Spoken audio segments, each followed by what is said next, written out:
सबसे बड़ा संघ कार्यालय बनके तैयार हो गया है। 4 मंजिले की इमारत की ये कार्यालय बनाया गया है। अगर बात की जाए कानपुर के कारोल नगर में ये संघ कार्यालय बनके तैयार हुआ है। 6500 स्क्वायर फीट में ये बिल्डिंग बनके तैयार हुई है। अगर इस बिल्डिंग की बात की जाए तो इस बिल्डिंग की खासियत ये है कि चारों तरफ से इस बिल्डिंग में खिड़की दरवाजे लगाए गए हैं, जिनमें जो वातावरण आता रहे। मैं 17 महीने में ये बिल्डिंग बनके तैयार कर दी गई है। और इस बिल्डिंग की खासियत है कि इस बिल्डिंग में 50 किलो गोबर में 250 लीटर पेंट मिला के इस बिल्डिंग में पेंट किया गया। इस बिल्डिंग में कभी काई वगैरह नहीं लगेगी। अगर बात की जाए इस बिल्डिंग की तो ग्राउंड फ्लोर में भवन में प्रवेश करते ही भारत माता की भव्य प्रतिमा के भारत के नक्शे के साथ बनाई गई है। और फर्स्ट फ्लोर में संघ पदाधिकारियों के लिए रुकने के लिए बड़े हवादार कमरे बनाए गए हैं और छोटा हॉल भी है। सेकेंड फ्लोर की बात की जाए तो इसमें 5 बड़े हॉल और 6 कमरे बनाए गए ताकि अभिभावक प्रमुख बैठक कर सकें। सेकेंड फ्लोर की बात की जाए इस फ्लोर में बड़ा हॉल और किचन बनाया गया है। हॉल में बैठकर लोग खाना खा सकें। और फोर्थ फ्लोर की बात की जाए तो फ्लोर में कमरे हॉल बनाकर तैयार किए गए हैं। गाय के गोबर के बना पेंट पूरी तरीके से पर्यावरण के अनुकूल है। इस पेंट में एंटी बैक्टीरियल और एंटी फंगल गुण मौजूद हैं, जिसके चलते यह न सिर्फ केमिकल युक्त पेंट है के मुकाबले ज़्यादा सुरक्षित है, बल्कि घर को ठंडा रखने का भी काम करता है। गोबर से बनने वाले प्राकृतिक पेंट तनिष्क और गंधहीन है। अगर बात की जाए इस हॉल की तो यहाँ पे संघ के कार्यालय के जो पदाधिकारी हुए उनकी मीटिंग होगी और जो भी उनके निर्देश है तो वो वहीं से काम करेंगे। अगर बात की जाए तो आप इधर दिखा सकते हैं कितनी हजारों संख्या में भीड़ है।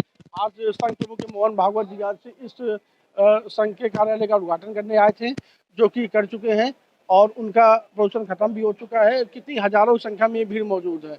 हमारे साथ और भी बुजुर्ग मौजूद से बात करते हैं। दादा क्या नाम है आपका? रविंद्र सिंह भदौरिया। ये रविंद्र सिंह भदौरिया जी, ये जो संघ कार्यालय बनाया गया इसकी क्या कितनी जरूरत थी यहाँ पे या कितना बड़ा लोगों के लिए? इसकी बहुत जरूरत थी। प्रांत बड़ा होता है, कई जिले होते हैं, वहाँ के लोग कार्यकर्ता आते हैं, उनके ठहरने की व्यवस्था होती है, बड़ी बड़ी बैठकें होती हैं। तो चूंकि अब संघ परिवार बड़ा हो गया है, भाजपा भी जुड़ी है, अपना अनुसांगिक संगठन है। बात की जाए इसमें तो कोई भी आधुनिक सुविधाओं से लैस नहीं बनाया गया, मतलब जो नॉर्मल पानी भी है यहाँ पे, ठंडा गर्म की व्यवस्था नहीं की गई।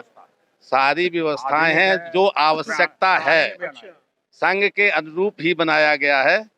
संघ जो है वो व्यवस्था आधुनिक व्यवस्था नहीं चाहता ज्यादा, वो कार्यकर्ताओं के हिसाब से ही जो है वो सब बना हुआ है, जरूरत के हिसाब से। क्या नाम है आपका?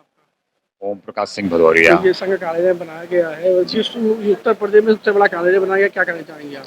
देखिए, मैं ये कहना चाहूँगा कि जिस समय हमारा देश आज़ाद नहीं था, अंग्रेजी समय का ही बने हुए समय का बना हुआ है और पुरानी पद्धति पुराने लोगों के हिसाब से बना रहा।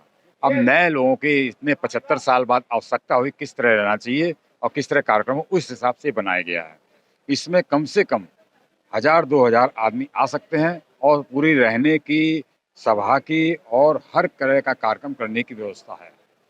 आदमी एक रूम लेके भी रह सकता है, फ्लैट भी लेके रह सकता है, अपना कार्यक्रम भी कर सकता है। इसी आवश्यकता देखते परिपूर्ण व्यवस्था में बनाया गया है आधुनिक सोच विचार से। और इसमें विदेशी भी अगर आते हैं उनके लिए भी सुविधाजनक वही मिलेगा, उनको परेशानी नहीं होगी। और हमारा ये कहते हैं जैसी आज की प्रणाली है, जो आवश्यकता है उसी राज का निर्माण हुआ है।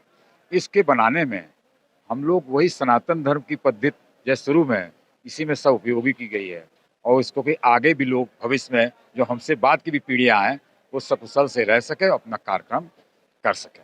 धन्यवाद। ये हमारे साथ से कुछ लोग जिन्होंने बताया कि किस तरीके से ये बिल्डिंग बनके तैयार की गई है और हजारों लोग आके यहाँ रुक सके और दूर दूर लोग यहाँ रुक सके। कैमरा पर्सन विनय के साथ अमित चौहान, न्यूज़ 24 कानपुर।